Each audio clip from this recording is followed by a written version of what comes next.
अस्सलाम वालेकुम, कैसे हैं आप सब। तो चलिए शुरू करते हैं आज आलू की तहारी से। तो आज हम बना रहे हैं आलू की ज़बरदस्ती तहारी, सिंपल सी। तो जिसके लिए मुझे चाहिए आधा किलो आलू, पुदीना, प्याज, टमाटर और आधा किलो चावल। चावल मैंने बासमती लिए, आप चाहे तो सेलर में भी बना सकते हैं। और इसमें साबुत गरम मसाले डलेंगे, सफ़ेद ज़ीरा है, काली मिर्च है और दालचीनी और लौंग और बड़ी इलायची वगैरह है, हरी मिर्चें है, नमक, पिसा हुआ धनिया, पिसी हुई मिर्चें और हल्दी। सबसे पहले एक पतीले में हमने तेल डालना है, तकरीबन आधा कप तेल डालने के बाद जब तेल हमारा गर्म हो जाए फिर उसके बाद हम इसके अंदर प्याज ऐड करेंगे। प्याज आप तकरीबन बड़ी हो तो एक ले लें, छोटी हो तो दो ले लें। प्याज को लाइट ब्राउन करना है, डार्क नहीं करना। और मतलब कि हमें पुलाव टाइप का चाहिए, और ज़्यादा डार्क कर लो तो फिर चावलों का कलर भी डार्क आता है। ये देख रहे हैं हमारी प्याज ब्राउन होने वाली है। तो बस इसी स्टेज पे फिर हमें साबुत गरम मसाले डालने हैं जो मैंने बताया था आपको। काली मिर्चें है, सफ़ेद ज़ीरा है, लौंगे हैं 3 से 4 अदद, एक बड़ी इलायची है और एक दालचीनी का टुकड़ा है, ये आप डाल देंगे। और अदरक लहसुन भी आप इसमें डाल सकते हैं, मेरे पास अभी नहीं है तो मैंने नहीं डाला। आप अदरक लहसुन भी इसमें डाल सकते हैं। और बस ये प्याज थोड़ी सी ब्राउन होती है तो फिर हम उसमें ये गरम मसाले वगैरह ऐड करते हैं। ये देख लें, बस प्याज का यही कलर होना चाहिए, इससे ज़्यादा आप कलर ना दें वरना हमारे चावलों का कलर बहुत डार्क हो जाएगा।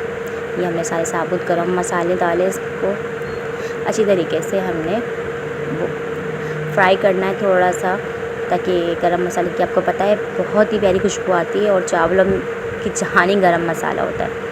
फिर साथ ही हमने इसमें 2 से 3 अदद टमाटर डाल दिए। टमाटर मैंने गोल काटे, और ये टमाटर बिरयानी में थोड़ा सा अच्छे लगते हैं। मतलब बिरयानी क्या, तहारी है ये, तहारी हो या बिरयानी हो, उसमें अच्छे लगते हैं। और फिर बाकी हमने तमाम मसाले इसमें डाल दिए हैं। नमक है, हल्दी है, पिसा हुआ धनिया है और लाल मिर्चें हैं। इसको अच्छी तरीके से डाल के हमने इसको भुनाई करनी है। थोड़ा सा इसके अंदर मैं पानी भी शामिल कर दूँगी, 1 से 2 घूंट जितना, ताकि हमारे टमाटर सॉफ्ट हो जाए और मसाला ना जले हमारा। और फिर अच्छी तरीके से इसकी भुनाई करें। भुनाई करने के बाद फिर आप इसके अंदर हम आलू शामिल करेंगे, मगर अभी नहीं, अभी थोड़ी देर के बाद। बस ये देख रहे हैं आप, अब ये हमने इस स्टेज पे मतलब टमाटर सही तरीके से नहीं भुने, मगर मैंने इसमें आलू डाल दिया। अब आपको पता है आलू गलने में भी थोड़ा सा टाइम लगता है, तो आलू डाल देंगे हम। आलू मैंने आधा किलो चावल में आधा किलो आलू लिए, क्योंकि आलू की तहारी है तो आलू नज़र आना ही चाहिए। तो आलू डाल दिए मैंने। अब आलू किसी तरीके से इसमें भुनाई करना है और इसको तकरीबन 80 से 90% तक हमें पका लेना है आलू को, फिर बाकी आलू चावल में भी पकेंगे जब। और फिर इसमें तकरीबन मैंने आधा कप जितना पानी डाला है। फिर उसके बाद इसकी भुनाई करें अच्छी तरीके से। भुनाई करने के बाद आप इसको ढक दें, दम पे लगा दें, ताकि आलू हमारे गल जाएं। आलू गल जाते हैं तो फिर उसके बाद हम इसका 2, 3, 4, 5 हरी मिर्चें भी डाल दें इसको। पुदीना मैं इसमें अभी नहीं डाला, अभी डालूँगी तो वो सारा काला हो जाएगा, तो इसीलिए मैं पुदीना चावलों के बाद डालूँगी, ताकि हमारा पुदीना कलर वैसी रहे और खुशबू भी उसकी आती रहे। ये देख रहे हैं आप, भाप मज़ेदार से खुशबू आ रही है भी गरम मसालों की। और ये बहुत अच्छी तहारी बनती है, ज़रूर बनाइएगा आप लोग। और प्लीज़ मेरे चैनल को सब्सक्राइब करें। ये बस आपकी तरफ से एक इनाम होता है, हम इतनी मेहनत से बनाते हैं और आप तक पहुंचाते हैं, तो प्लीज़ आप हमारे चैनल को सब्सक्राइब करें। खासतौर पे मेहनत करते हैं तो उसका फल मिलना चाहिए। तो जी ये हमारी देखें आप, ऑयल भी सेपरेट हो गया और आलू भी हमारी भुनाई की तरफ आ गए हैं। आलू भी तकरीबन मेरे गल गए हैं। तो अब मैं बस थोड़ी सी भुनाई और करने के बाद इसके अंदर चावल शामिल करूँगी। चावल डालने के ये आप देख रहे हैं, बस मैं चाह रही हूँ कि थोड़ा सा और भुनाई कर लूँ ताकि ऑयल और ज़्यादा सेपरेट हो जाए।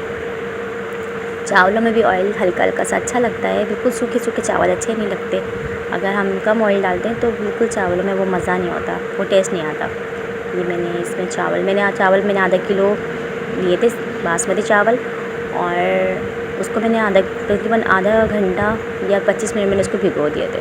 भिगोने के बाद उसको छानने के बाद अब इसमें शामिल करें और अच्छी तरीके से मिक्सअप करें। बस चावल मैंने इसमें डाल दिए हैं और फिर अच्छी तरीके से इसको जितना पानी हमें रखना है तब उतना आप रख दीजिए। हमारे पास चावल थोड़े से खड़े खड़े खाए जाते हैं, ज़्यादा नरम चावल नहीं खाते ये लोग, तो बस पानी मैंने थोड़ा सा ही लिया, तकरीबन चावलों से 1-2 इंच ऊपर। और फिर हमने चावल के अंदर अब पुदीना डालूँगी मैं। पुदीना मैंने डाल दिया है। अब दोबारा चावल को ऊपर नीचे कर देंगे और बस इसको पकने के लिए छोड़ देंगे हम, ताकि ये अच्छी तरीके से पक जाए। चावल में घड़ी चम्मच मत चलाएं और इस स्टेज पे आप नमक भी चेक कर लें कि नमक इसमें कितना है, कम ज़्यादा। कम तो नहीं, खैर ज़्यादा हम कर सकते हैं, डाल सकते हैं। ये देखिए हम चावल बॉयल हो रहे हैं और फिर हमने हल्के हाथ से इसको ऊपर नीचे करना है ताकि ये चावल अच्छी तरीके से हमारी सब जगह से पक जाए, कहीं से कच्चे ना रहें। और चावलों को बिल्कुल हल्के हाथ से घुमाया करें ताकि चावल हमारे ना टूटे। और ये देखिए आप बॉयल हो रहे हैं। चावल जब बॉयल हो जाएंगे हम इसके पानी थोड़ा सा ड्राई होने का इंतज़ार करेंगे, ताकि पानी जब ड्राई हो जाएगा फिर इसको बाद हम इसको दम पे लगाएंगे। ये अब पानी ड्राई होने पे आ गया है, थोड़ा सा और रह गया। मैं थोड़ा सा इंतज़ार करूँगी कि पानी हमारा और थोड़ा सा खुशक हो जाए, तो फिर उसके बाद हम इसको दम पे लगाएंगे। बहुत अच्छी खुशबू आ रही है, ज़रूर ट्राई कीजिएगा। आप इस पर कड़ी पत्ता भी ऐड कर सकते हैं, 2-4 पत्ते कड़ी पत्ते डाल दें इस टाइम पे ना, तो बहुत ही अच्छी खुशबू आती है। ये देखिए हमारे तकरीबन पानी खुशक हो गया, तो मैं अब इसको दम पे लगा दूँगी। बासमती चावल है, बहुत जल्दी दम हो जाते हैं, बहुत जल्दी पक जाते हैं। अब दम पे लगाने के लिए मैंने तवा लिया है। पहले तवे को मैंने फुल आंच पे गरम कर लिया, फिर इसके बाद स्लो कर दिया और एक बट्टा या कोई सा पत्थर आप ऊपर रख दें इसके। 10-15 मिनट के बाद हमारी ये ज़बरदस्त सी तहारी तैयार है आलू की। ज़रूर ट्राई कीजिएगा और दुआ में याद रखिएगा। प्लीज़ सब्सक्राइब करें, लाइक करें, कमेंट करें और इसके साथ रायता भी बना लें। सिंपल सा रायता है।